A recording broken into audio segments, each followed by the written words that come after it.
Welcome to the Convocation Unscripted, where religion, culture, and politics intersect in real time. I'm one of your hosts for this episode, Jamar Tisby, joined by Diana Butler Bass, Hi, Jamar. Kristen Dumay, Hey, Jamar, it's so good to see you all. and Robbie Jones. Hi, glad to be We back are with all everybody. back together. Yes. Yeah. So we're Yay! scholars, three historians, and a sociologist. We explore how religion shapes America's past and present. And boy, will you get a surprising dose of religion this episode. There is a bit of a twist. We are all very busy folks. And so we get on, we have a topic, but we don't know exactly what anyone's going to say. That's why we call it the Convocation Unscripted. And this episode is officially in session. You heard, folks, like we couldn't contain our excitement that all four of us are back together. It's been a bit of a spotty summer here with travel and everything like that. And our most recent person who was traveling is Kristen. So do you care to tell us anything about your journeys? Sure. It was a tour of the Midwest. So we spent a day in Wisconsin, went up to northern Minnesota for 3 days up on a lake. Lots of fun canoeing, watercraft, and then went down to my hometown, Sioux Center, Iowa. Spent a few days there with family, and there were cousins everywhere, big, little. It was just a really good summer road trip. And the trick was that my husband and older son actually flew back halfway through because they had to get back to work, which left me to do the 12-hour drive single-handedly, Oh. all in one day with a 4-hour stopover at Creighton University for my daughter to do a campus visit. So it took me days to recover from that. It was quite a trip, but it's really good to be back with you all. And it sounds pretty full. So did you take a break from work? Were you keeping up with the news? How was that? Yeah, that was kind of the weird thing. I didn't completely disconnect, but I certainly did take a break. And I realized just how much of a break I had taken when I got back. Now, again, I was recovering from a very long day, started at 5 in the morning and got back at 1 a.m. the next morning. But it was a rough reentry. And I was thinking about Robbie. You had the same thing when you came back from Portugal, but I mean that's Portugal, right? That's not the Midwest. But yeah, it was several days of kind of being down and catching up and getting back to the day-to-day monitoring, the day-to-day of, Colombia and Brown and ICE and all the things all the time. And it just hit me being away for even just a few days, how unprecedented all of this is and how stunning even one of these things would be if, we would go back even just 12 months. Go back when we were sounding the alarm, but even just one of these things, and now it is just our hourly reality. So it's been emotionally a bit of an adjustment to get back up to speed and to be back in the real world. Oh, Oh, Diana, yeah, you had that I was going to experience too? say I had the same problem when I got back from Europe, and I can remember just feeling sort of stunned and it's kind of bodily disconnected, and it wasn't just a sense of the time difference. Yeah. It was actually some sort of physical sensation of not being able to adjust to being in an environment that felt so toxic. So, yeah, I can really sympathize, and I've wound up talking a lot to my spiritual director in the last few weeks because it has been so painful. And I think for me, the stories about the cruelty with the ICE stuff, that has been the hardest thing to mentally digest when I was completely away from the United States for almost a month. Yeah, it's notable too. Just I was listening to your list, Kristen, where you said, Brown and and Columbia, and you could add Harvard. And if you just said that 12 months ago, we would not have known what you were talking about. right? I mean, it would have been like, wait, what? Like, what's going on with Brown and Harvard? And, and just so much of this is new. We can't remember we're only 6 months in to this regime. And so there's so much that, yeah, we had not even prepared to be thinking about. Now, ICE, we probably would have known something, but we would not have known it's become what it is becoming for sure. I mean, but the other things were not even on the radar, even 6 months ago. So I think it's worth noting that, and just thinking about everyone here. We're in August now, and it's prime vacation season, and I do think it's important. It felt important to me to do that disconnect, even if it meant kind of paying the price on the other side. To kind of get just where I was like, okay, I'm just not going to. I'm just hitting delete on the news, things as much as I can. Not answering work emails, trying to just stay in a different space with family, and that was actually quite good for me. Even it did meant a kind of head spinning, reentry when I came back. I'll just say too, like concern over how different that life is, and realizing that any one of us can choose to disconnect anytime, right? And so we are living in different realities now. If and there can be all kinds of good reasons to not immerse yourself in the day to day. But that's also unsettling, right? That I think the majority of the population is actually choosing that path, maybe even the vast majority. But the things keep happening, and that reality is going to catch up with all of us. But Jamar, yeah, how are you No, dealing with this? that's literally exactly what I was going to say is when you do have occasion, whether it's because of travel or an emergency or some other reason, not to pay attention, it is so easy to keep not paying attention.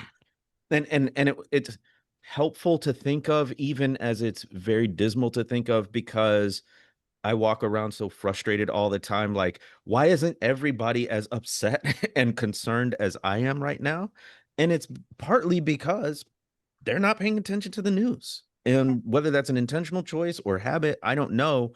I do think it's bad on some level, because to have a democracy, we need an informed electorate. We need an informed people. And the things that are happening now are so dire and so difficult to come back from that it deserves more attention, even if it is heavy and concerning. It's supposed to be, because it's bad stuff. But it was a reminder, like, it's pretty easy not to pay attention to much news. It's pretty easy just to scroll through social media, especially if you're not following people who talk about the news. It's pretty easy just to sort of entertain ourselves to death, or even be involved in good stuff like family and friends and socializing and work, and not pick our heads up to look around at the Democratic Republic and what is becoming of this nation and what's happening to real people. So it's a reminder of how easy, even for people who, like the four of us, do this for a living, how quickly, like, it wouldn't take a day or two for us to just not only unplug, but also to be so far behind that it's like, I can't keep up with this, so why try? So you already mentioned this, Kristen, higher ed. What the heck is going on? They're going for the Ivy League universities, and in the past couple of days, we've heard settlements and concessions from Columbia University and Brown University. Here's a summary from NPR. Columbia University has agreed to a $221 million settlement with the Trump administration to resolve a dispute over federal funding and workplace harassment investigations. The settlement includes a $200 million payment to the federal government and a $21 million payment to settle an Equal Employment Opportunity Commission investigation. And in the same breath, I'll talk about Brown because it's similar.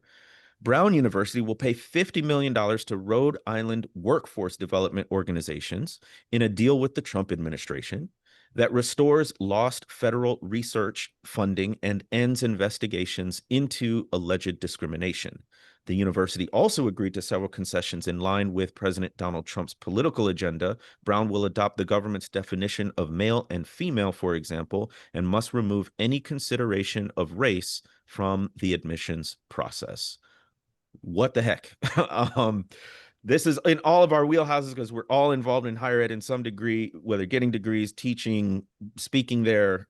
What does this mean? Well, nothing good. I have to say. I mean, I've actually been quite stunned at the sort of lack of just absolute outrage across the board. We've got like Summers on social media saying, "Oh, you know, this thing with Columbia might be a good template for Harvard to do." There was a Washington Post headline that said, "With the New Deal, Columbia preserves its independence," which it absolutely does not, according to this thing. I'm going to add like one more little bit of detail. I went way down the rabbit hole. I read the entire Colombia Agreement. So I will say this, to their credit, both Colombia and Brown have put the entire agreement on the website. So you can actually go and read it. So they're not, at least not trying to hide the ball. We're not all having to speculate. We know exactly what's in it. But I'm just going to draw a couple of things here, though, that what it does, though, is it does put particularly Colombia, to a lesser extent Brown, but the Colombia Agreement, it puts them perpetually under the thumb of the government here. They don't actually get independence because what they've agreed to do is, for example, they've agreed to get rid of their DEI office except for one for Jewish students, right? So they're mandated to set up a particular office for Jewish students, but prohibited for doing the same from any other religious or ethnic group on campus. So that's one thing going on there. They also were mandated to put new faculty members in the Institute for Israel and Jewish Studies with a joint appointment in other departments. It dictates a student liaison for anti-Semitism, a staff appointment, prohibits any potential using what they call protected characteristics in admissions. But the killer thing here is it creates what they call a resolution monitor. Now, we should all just be hearing these old words we used to think about with the Cold War and Russia. Commissar, right, is really what this is.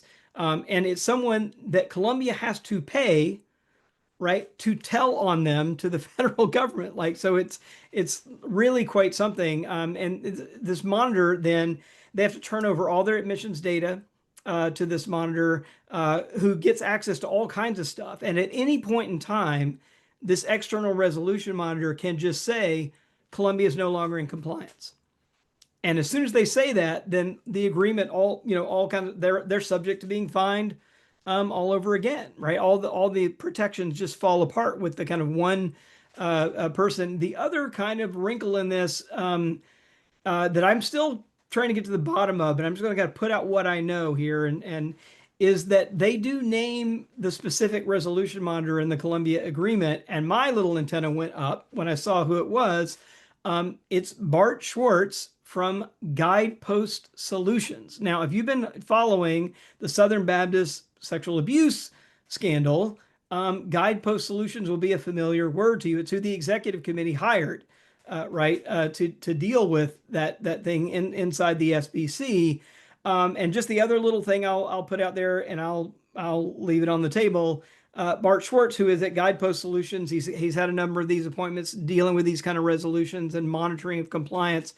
But he is also, just wait for it, the sitting CEO at Chicken Soup for the Soul.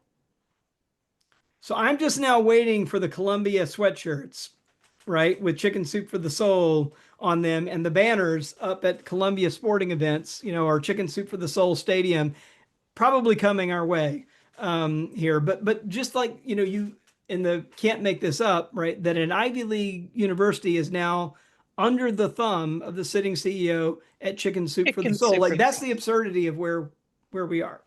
I don't really even have any way to respond to that.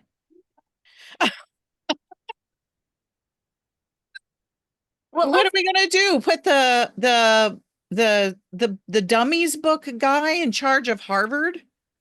I mean, this is like, is that what comes next out of this? Well, I think that it'd be worth a little thought experiment. That what if the tables were turned?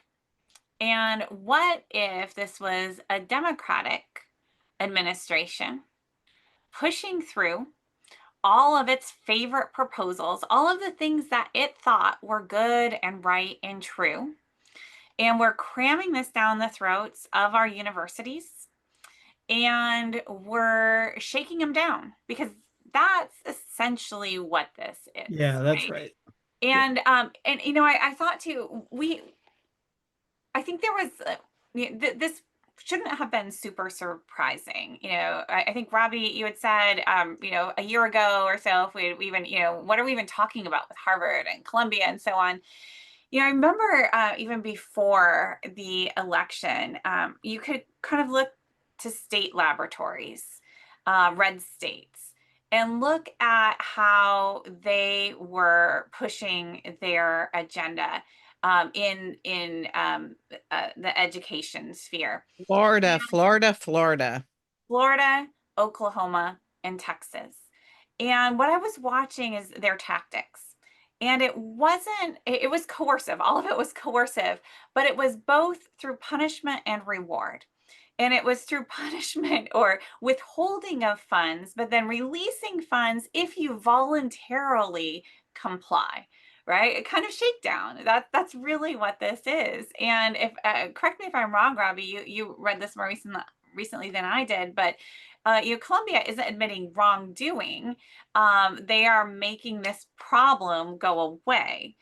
And you know, I think that there is, and as you said, like if they are deemed to have, you know, even a single infraction here, they're back to square one. And even if they're not, right, who's to say that there aren't going to be more problems identified?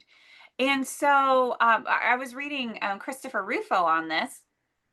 And what he said is, you know, people inside the White House, the administration, are jubilant, and they see this as the first step. This is the template now, and wait to see what comes next, right? What else can they push through?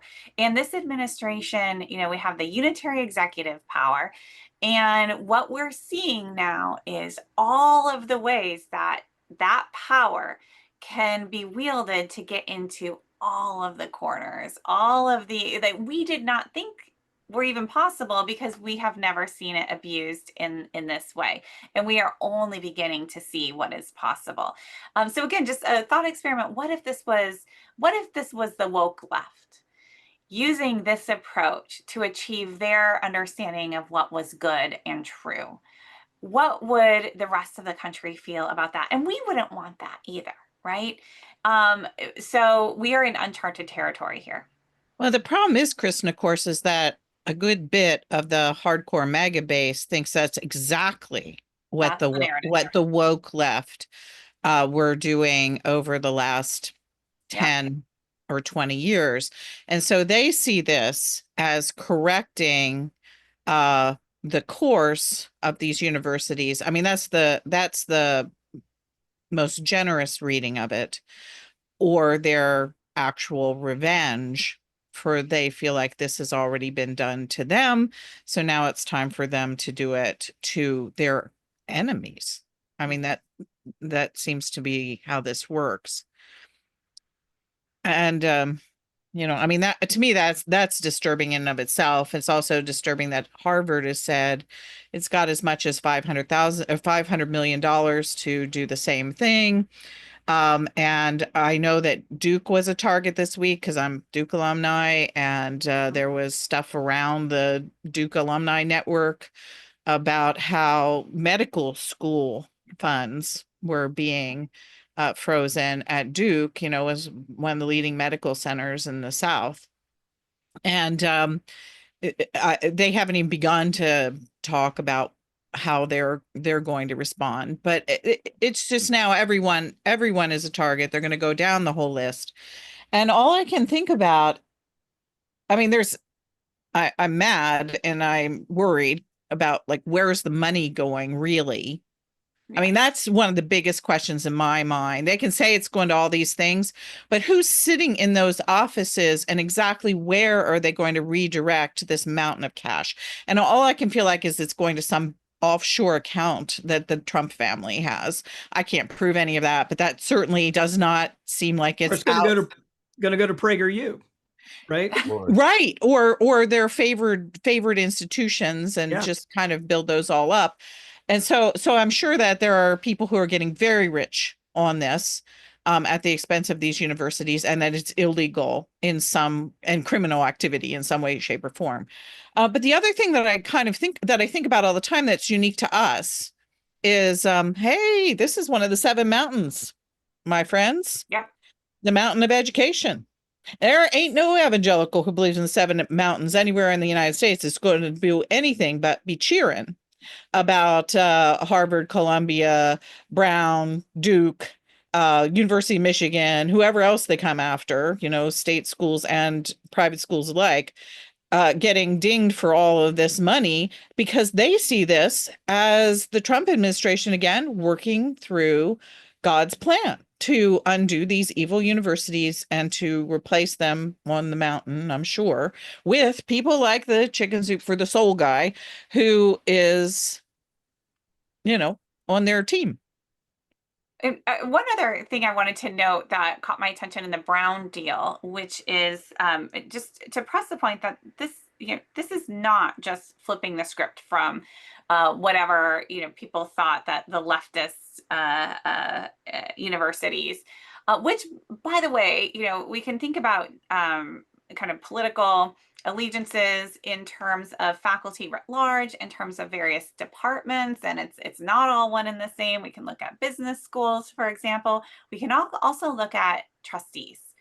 And there have been some interesting studies coming out that, in fact, a number of the trustees of these institutions actually are sympathetic to Trump's agenda here. And so that's just worth noting as well. When we talk about universities, right? Universities are kind of diverse entities, and they are not all unified in terms of mission here. But what caught my eye in the Brown settlement was the ability to, or the mandate that the government review student course evaluations, right? Faculty, where students review faculty, and to search those for evidence of anti-Semitism in the classroom. Now, I'm against anti-Semitism, right? But think about what this opens up here. Think about if this works again. I think about what Rufo said. This is just the first step. Their template, and see what we can do here. And think about what that is going to mean. Why wouldn't they be mandating review of student course evaluations in every university that gets any kind of federal funding? To what? Well, you brought up Russia before, to weed out any, it's thought police, right? But they have now, empowered students to report on faculty. And that's what I see coming down the road. We already have it here. It's just expanding the program. Yeah, and it's not just faculty too. I mean, I'm looking back at the Colombia Agreement. The Colombia Agreement is also, especially if you're an international student, scrutinizing. They're now having to add, they have to add a question to every international student to make them explicitly say why they want to come to the U.S. To study here, not just to study at Columbia, but why they want to come to the U.S. We're kind of reviewing that for any sort of, so they're going to use that, right? To kind of, so the students are going to be surveilled. The faculty is going to be surveilled. Like, it's going to be a surveillance university. And I'm just going to go on record here and say, like, there is no way in the world I would send my kid to any of these schools that have capitulated in any way here, that have let the camel's nose under the tent, because it is just a matter of time where, yeah, they weaponize the student evaluations. It's just a matter of time before they weaponize the resolution monitor, the commissar, to say they're no longer in compliance. And whatever money they've paid out, they're just going to come back looking for more. Like, it's so simple here. This is not, they're not resolving anything here. They're just setting themselves up for more shakedowns. This is always the way a shakedown works, right? You never pay it and done. Once you pay, they know you're in, and they've now got a permanent mechanism, right, for just flipping the little coin switch again whenever they decide they want to punish the university for anything. So I mean, these universities are done, right? If this sticks and holds. think I saw a headline too that this is right. We're talking Ivy League here. I think Belmont University was targeted as well, and so I don't know much more on that. But in terms of, I think they were taken to task for rebranding their DEI into something else that was consistent with their mission still, and that they were under scrutiny for that. So, Christians, religious liberty, and all that, Christian institutions are not immune, and they should not think they are. So this will apply to them as well.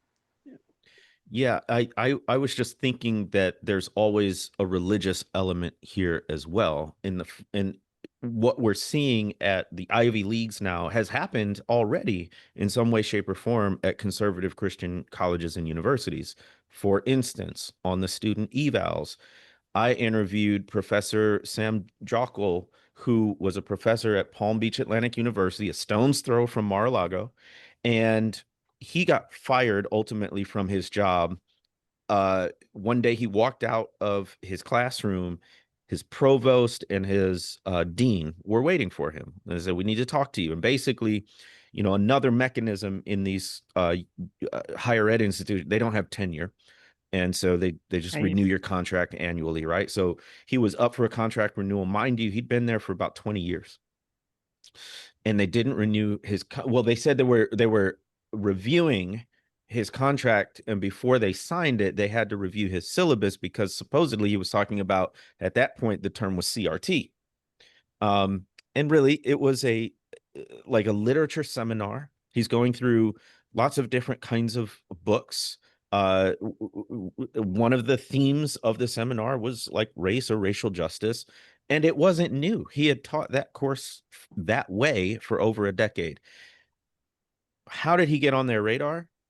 A student went to the parent went to the president, and that one student making one comment. And it's a lot of people want to say this kind of conservative ideology will die out. The younger generation is more liberal. It's being replicated on college and university campuses a lot of times. Things like Turning Point USA and these conferences and events that they're having, or that student is a podcast listener to Charlie Kirk or whoever it might be, and then all it takes is they hear a trigger word or there's a book on the syllabus, and that can lead to, in this case, he was fired. He was let go from the job he'd held. No insurance, no anything, no safety net, nothing. So that's already happening. So we always say, whatever we're seeing in politics and culture, downstream from what's happening in religious circles. The other thing I wanted to say is, as I zoom out and look at all of this, my secondary field of study in grad school was Latin American liberation theology. And we looked at the political milieu that led to You're already in trouble, Jamar. Exactly. I'm already say that word liberation. You're already done. So much. But they talked about the patronage system. Yeah. Political Right. patronage, particularly in places like Brazil. But essentially, it is a system of favors and rewards and consequences for loyalty. Yeah. And it is the exact opposite of a meritocracy, where supposedly you earn your position through expertise, through experience, through a demonstration of getting stuff done well. And your consequences go along with your performance. So if you're let go, it's because you're not doing your job. You're not doing your job well. That's supposed to be a meritocracy. A patronage system has nothing to do with your expertise. It has everything to do with your loyalty. And so much of this in the actual political administration and beyond, like in higher ed, is about a patronage system that rewards people for loyalty to the ideology, for loyalty to the leader, to loyalty to the political partisan agenda, and conversely punishes people for disloyalty. So some of this is a punishment for these places, which are also symbolic as Ivy League schools that would have a lot of money. Part of its punishment for being perceived as too liberal, too left, and then that leads to my last point, which is, what is the goal of education, especially higher ed and liberal arts? Why is it so threatening to this regime? It's because when it's done well, you get exposure to lots of different ideas. You learn that there are other perspectives. And that, I think, is the poison pill of right-wing extremism and fundamentalism, because what they do is they craft a very narrow, rigid world where there's really only one perspective and all others are deviant and wrong. But when you go to college, when you get in a good course, when you read books, you're like, oh, actually, there are other people who think differently, and maybe I need to broaden my horizons as well. And then that begins to crumble the foundation of fundamentalism. And then you get all these wacky ideas like we shouldn't abduct people off the streets, or Or people put should be people in free. internment camps. you know, Yeah. then and so they have to limit higher ed. Like, why is that a target? They have to limit the exposure to these ideas that would begin to put cracks in this fundamentalist foundation that they want to build. So there's a whole bigger sort of meta narrative that they're enacting. And the patronage system, of course, is a system of exchange that is both personal loyalty and an economic system. And it is absolutely part of hierarchical social structure. So I mean, I've said since day one, since Donald Trump came down the elevator, is that his whole vision was building a new tower, as it were, of American society, that the wrong people had risen up, and he appealed to the fact that the right people, quote unquote, his right people, had been pushed down. And what he was going to do is he was going to build the pyramid more, pushing out all those who didn't deserve to be there, and taking the folks who voted for him, his faithful followers, to the top of the tower where they would all have gold apartments. So it's all about this restoration, the rebuilding of hierarchy. And this is I think the sort of the fundamental piece of the worldview that ties together the tech bros, MAGA, pure sort of secular MAGA, the Christian, the old Republican Party now redone, and the Christian nationalists, is that they all believe absolutely in hierarchy, and they thought that the modern world had been eating away at hierarchy, and their job now, and they believe that they're on a mission, all of them, by God or by the techno future or whatever it is, to get rid of all forms of human sort of endeavor that would go against hierarchy. And they want to destroy relationships and social arrangements that are non-hierarchical. I'm just going to say that I'm glad that you kind of switched your metaphor from a tower to pyramid, because what this is a pyramid structure, right? There's this wonderful book out, a new book by Bridget Reed, Little Bosses Everywhere. And it's a kind of political history of multi-level marketing.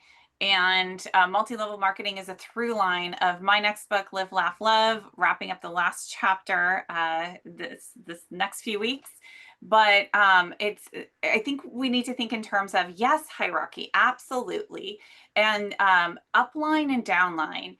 And you owe your upline absolute deference and obedience. And then you are required to then demand that and encouraged to demand that of everybody in your downline. But the promise is that you too will prosper like those at the very top. But we know it is a scam. We know it is a complete and utter scam. And so people are drawn in with the promise of ascending the ranks, and that everybody imagines they're the ones who are going to be at the top of the pyramid. But in fact, a fraction of 1% is actually even turning a profit. That's how, so where does the money come from to turn that amazing profit for that tiny, tiny fraction at the top? It comes from you. It comes from everybody who thinks they're gonna come off a winner. they won't. It doesn't work that way. It can't work that way. But the other thing about pyramid schemes is, and these multi-level marketing companies, control the information. You have to keep people from like even talking across lines. You have to keep people from talking with people on the outside. Anything that could kind of break the spell and enable them to see their own manipulation, their own oppression. And so I feel like what we are all living in right now is a massive pyramid scheme, and it's going to get really ugly. Yeah, no, I was thinking about this too. The very similar thoughts. That's the thing that holds the whole, like it's a 19th century, 18th century worldview, right? This kind of hierarchy here. And so, I mean, thinking back to the South, I mean, that was the vision, right, of the Confederacy. Even that line, "Little bosses everywhere." I mean, the white man on his plantation, Yeah. right, was a feudal lord, Yeah. right, and he was the law, right, in that little fiefdom. There was no other competing law, and it was all, like I was talking to Ruth Ben Gitt in a session I did with her the other day, and we ended up talking about this idea of kind of personalist authoritarianism is what she was calling it, which is exactly what we're saying here, that it's all about personal favors and who owes who what, and that is also a source of control, right? That there, and so why do we get Hegseth purging women, purging minorities? It's to make room, right, for the people that they think deserve it, for white straight men, right, to kind of be at the top of that pyramid always. And yes, and you named it. I mean, just the sub ideology here is white supremacy, which is not simply about race. It's also about gender. It's also about class, sexuality, all of those things. And as we're having this conversation, it's just a reversal of Galatians 3:28. All of it. Yes, it is. It's and you may have mentioned this in a previous podcast, Diana, but there's neither Jew nor Gentile, neither slave nor free, nor is there male or female. You're all one in Christ Jesus. And it's relevant to bring in scripture because all these people are claiming to be Christian, almost all of them, right? But the verses before that. So in Christ Jesus, you are all children of God through faith. For all of you who were baptized into Christ have clothed yourself with Christ. So it's the idea of unity brought by the Holy Spirit because of following Jesus, and therefore these earthly divisions, Jew, Gentile, slave, free, male, female, those are no longer reasons for hierarchy. Those are no longer categories for one to lord over another. But what's happening with this regime, this entire view of the world, is the recreation of that pyramid, of that hierarchy, which undoes the unity of Christ, undoes the equality in the spiritual realm. And that's exactly, Robbie, what you were saying. That's exactly the antebellum era. That's exactly the plantation economy and society. And it's exactly the opposite of what our religion says we should live like. I mean, contrast the world they're trying to create or recreate with Acts chapter 2. And the believers having everything in common and worshiping and praying together and all kinds of people. The whole book of Acts is so multi-ethnic and multicultural. And that the Bible, even in the Old Testament, is saying that the people of God, it would be a light to the nations, that all kinds of people would be drawn to it because of the way we love one another. And so as we look at this thing, it's just like a total reversal of what Christ came to do. I always get so excited, Jamar, when you talk, because it's like, I always feel like we should do preaching in two mics at some point. That would be awesome. It would actually be really fun, because one of the things that I've noticed in recent years and have written about this on my Substack, and I've preached about in a couple of places, is that that Acts chapter 2 audience, where the Holy Spirit comes and everybody starts speaking in tongues, and they list in the book of Acts all of the different places where the people are from. And it's always funny because, like, in liturgical churches, you read that passage every year of Pentecost, and whoever is the reader just dreads it, because you have to get up and you have to read about the Parthians and the Medes and all these unpronounceable ancient names, and you have no idea where all these nations were. And so one year I got really curious, and I went and I looked at the list. And do you know what that list of people are? Every one of them is a group that had been colonized and oppressed by the Romans. And so the people who were given the gift of the Holy Spirit at Pentecost are the people who are at the bottom end of the Roman social structure. And they are the ones who are functionally being held as client states at the bottom of a patronage system, where Rome is extracting from them everything that Rome wants and giving them functionally nothing back. And so the people who receive the Holy Spirit are that group. And so basically what the second chapter of Acts is it's an anti-imperial text, where it is a direct, specific challenge to exactly the kind of social structure that was antebellum America, that was this kind of pyramid system that you're talking about, Kristen, because it's the system of the ancient world. The people who perfected this, and where we even get the language for it of patronage, is ancient Rome, and it is in every single page of the New Testament, and in every single page in the New Testament, except of course the ones that are added by authors who come later and are not authentic Paul. But all the real passages in the New Testament that come from the earliest period are all against it. They are all anti-imperial passages. They are all criticizing. Every time social structure comes up or economic structure comes up, it's almost a direct attack on a patronage system. Okay, so we've established that this is unbiblical, but let's also state the obvious. This is not compatible with democracy, right? There is no place for the rule of law here and equality before the law.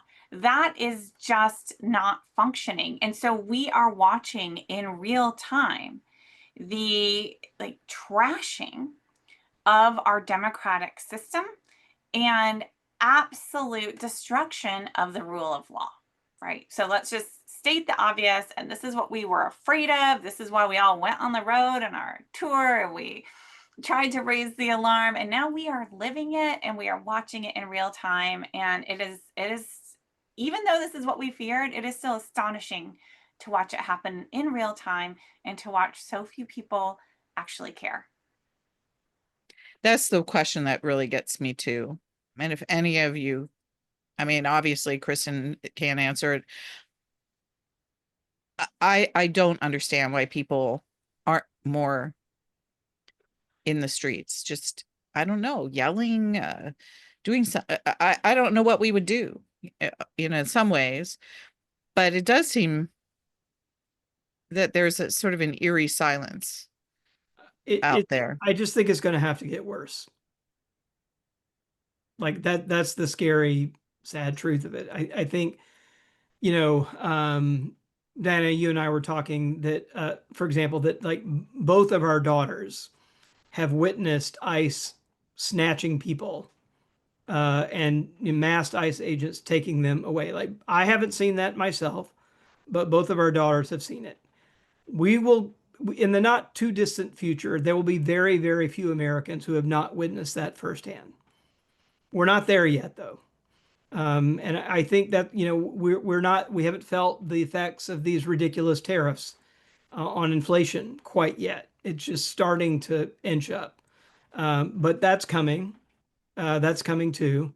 So as sad as it is, I think all the warning signs are there. It's very clear where this is heading. It's a police state. It's the commissar reporting state. And the kind of where every workforce, every university, every church may end up with people who are reporting people to the state, right?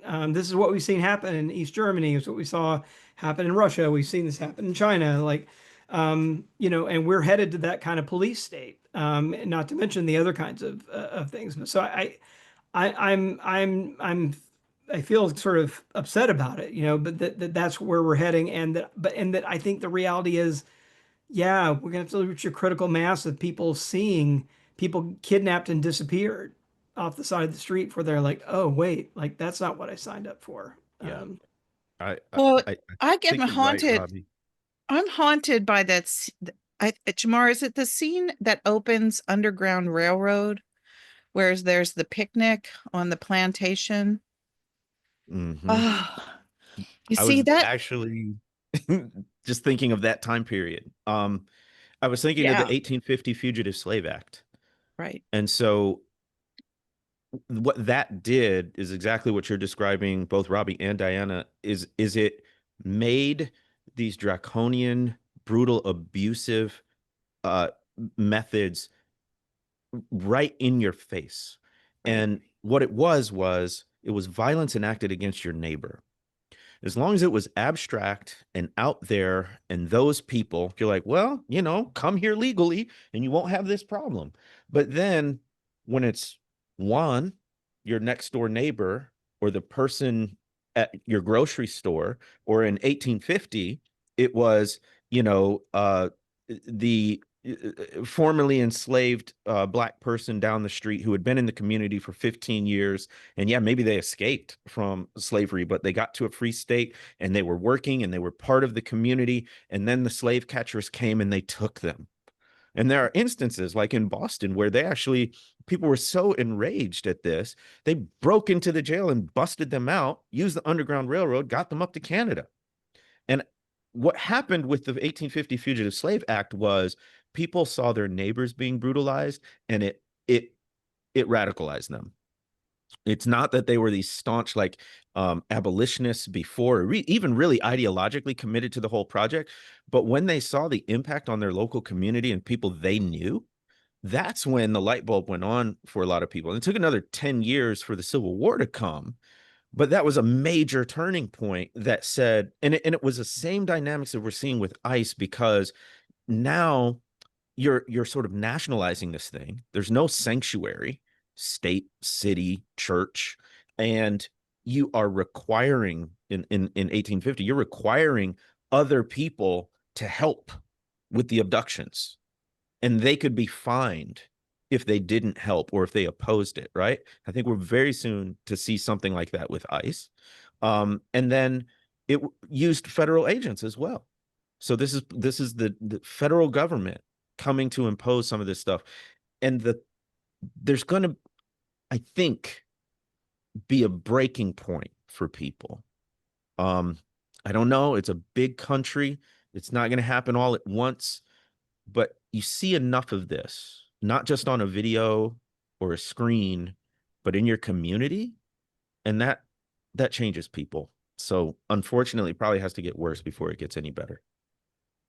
You know, and let's just think for a moment too about the masked agents, right? And how critical that is, and how unprecedented it is, right? It removes all accountability, and it removes the agents from essentially their communities, right? Because they can act, they imagine, with impunity and without any moral accountability.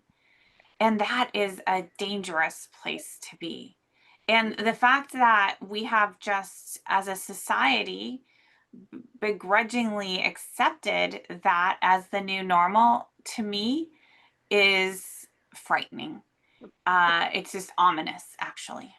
And I think what we also forget is that, so it does give them a lack of accountability from an external point of view. Like you can't say, what's your badge number? Right. And because I want to file a complaint against police brutality, like there's no possibility of that, because I mean, the stuff that they're wearing is stuff you could order off of eBay. Yeah. Right. At best. And if they're wearing any identification clothes at all. But the other thing that, like, we know, so, you know, we're all scholars here, we've done enough cultural studies to know what masks do to people internally. That's right. What the masks do to the people who are wearing.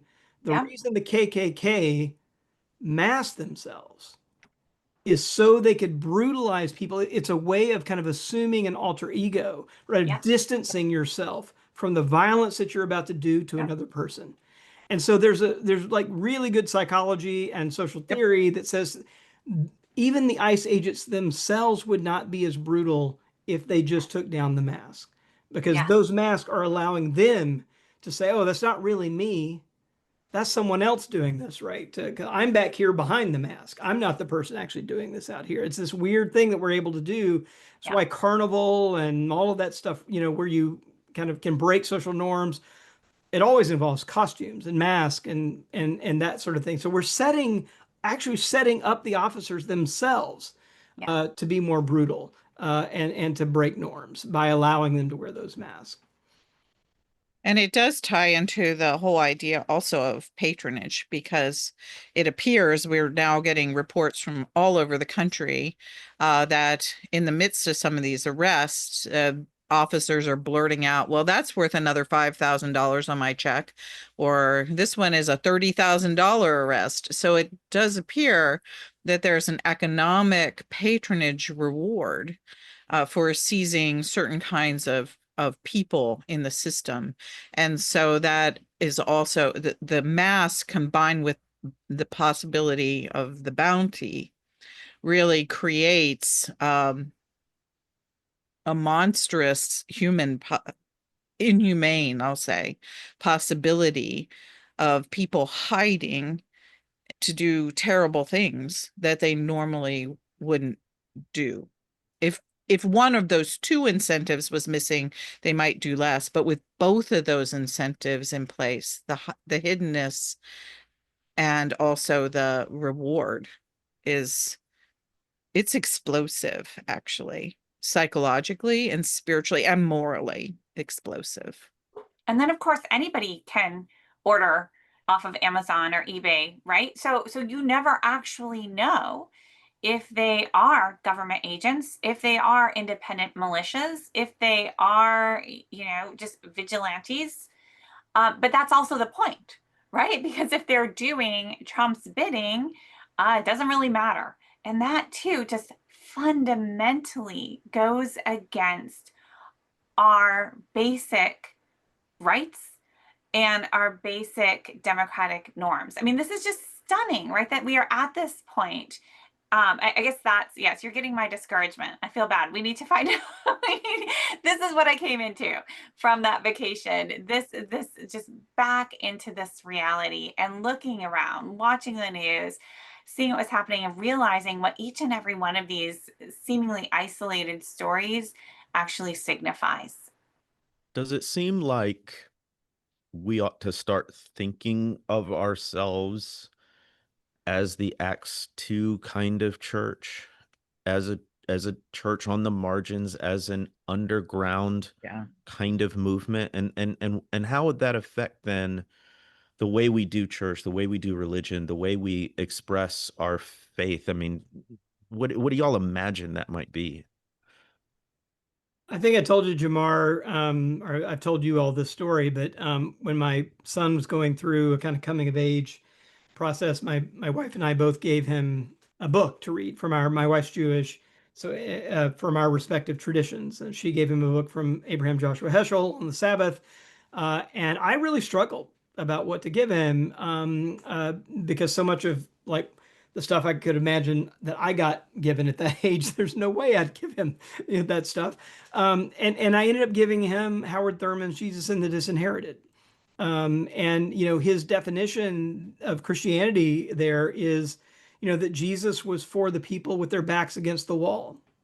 That's the way he described, the Jesus that he saw in the New Testament. And I think that's notable. And by the way, Diana, he talked about his grandmother, you may remember, who loved to get him to read the Bible to her. Her eyes were going bad, and he would read the Bible to her when he was younger. She would not allow him to read certain passages from Paul in the New Testament. Right. It's great. And he said, and he finally asked her why, and he said because there were certain passages that were weaponized. She was formerly enslaved, his grandmother. Yeah. Right. And there were certain passages that were weaponized by enslavers, right, to kind of keep her in her place. And she swore she would never, ever again, read that part of the Bible. But like rereading it, through the idea of a Jesus or an Acts 2 church, right, that is for and with people who have their backs against the wall, right, I think is a really powerful way to think about how we might some shred of integrity, particularly from white Christianity, might be extracted at this point. We might have to add a third mic, Diana, for Robbie's preaching.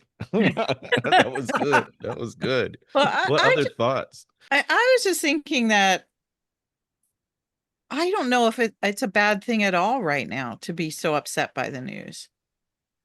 If we weren't upset by the news, I would wonder about if I wanted to still be friends with you three. Because maybe maybe it is that. Maybe it is the despair. Maybe it is the being aghast. Maybe it is the fear. Maybe it is the looking at cruelty and not being able to believe it. That is actually one of the best moral responses that we can have right now, because the shock at the news proves that all the people who are feeling that shock still have a moral conscience. I think that's probably what our listeners are here for too. I was just thinking, right? It's not just the four of us. It's our the folks who come for the despair, I guess. But there's tagline, come for the despair. New motto, new tagline. We have to work that in marketing.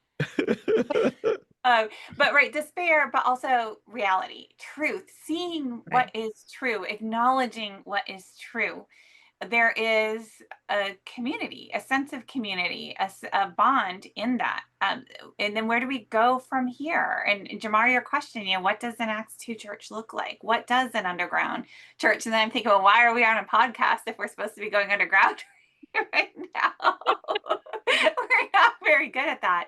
But one of the most inspiring reads that I have come across in a long time is actually a book that is releasing in September, just a few weeks from now, by Hannah Reichel of Princeton Seminary. And they have written a book, For Such a Time as This is the title. It is phenomenal.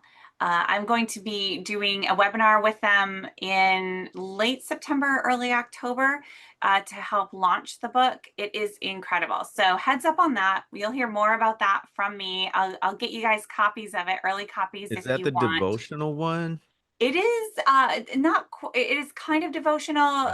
The publisher, the editor, got me to read it when I was not doing any endorsements by saying this is like Timothy Snyder but for Christians. And I said, okay, you got me. Let me look at it. And I read it on my way back from Oxford. So I read it on a flight. It's very accessible, very readable, like Snyder's. Exactly what we need right now. Very, very smart. And it's just, yes. So more on that. I didn't mean to turn this into a promo, but get used to it, because I'm going to be promoting that book every chance I get, because I think it can help answer that question, or help us to ask that question, and then give us some answers for where we go from here, and how can we act faithfully and courageously as things feel like they're closing in on us. All right, so I got the tagline now: come for the despair, stay for the community, right? There we go. That's us. Convocation. I love it. I'll just add, I think we need to start thinking tactically. I think it begins with counting the cost of, what we're willing to do, but also being realistic about it, right? Activism looks different for different people. And so depending on your age, your family status, your wealth, your level of health, all of these things are factors in what resistance is going to look like for each individual. What I don't think is optional is that we resist. What I don't think is optional is that we witness and are witnesses and tell the truth and bear witness. But what that looks like can vary. So I don't want us to put any more pressure on ourselves that it has to look like we're out in the streets. It has to look like we are blocking ICE agents. It has to look like we're getting arrested. It may not look like that for everyone. At the same time, it will require sacrifice. It always does. Never in history has doing justice not required sacrifice and some level of risk. And so that's the conversation we need to have with ourselves. I think also it helps, again, very tactical, to role play situations, even in our own heads. If we do witness an abduction, what would be your response? Whip out the cell phone video, call someone, physically intervene.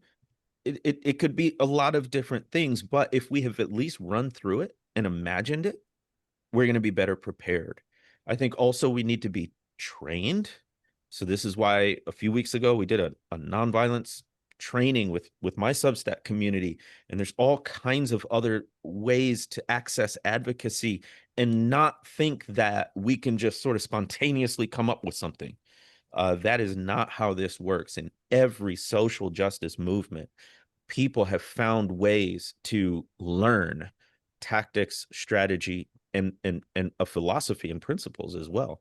And then I think it is learning to be subversive, so we can have these conversations like on a podcast and in public, but what like real help for our neighbors looks like, probably want to keep that close to the vest like the Underground Railroad did. And that does, I think, look like developing a network of churches, organizations, fellowships that will help people who are specifically targeted by this regime. And what that looks like: money, food, shelter, transportation, reuniting families, all of that. I don't think that we should only think about those things as past tense and not relevant for where we are now or very soon will be. And I don't want to alarm people, but also come for truth. You know, the only way we get through all of this dismal, heavy stuff, though, is the community, is the together part. And so as heavy as it is, as dire as it is, you're not alone, and you don't have to go through it alone. So with that, come for the despair, stay for the community. Thank you so much for joining us on this episode of the Convocation Unscripted. Oh, y'all, please subscribe to our individual Substacks, and we're so grateful for this community. We'll see you next time.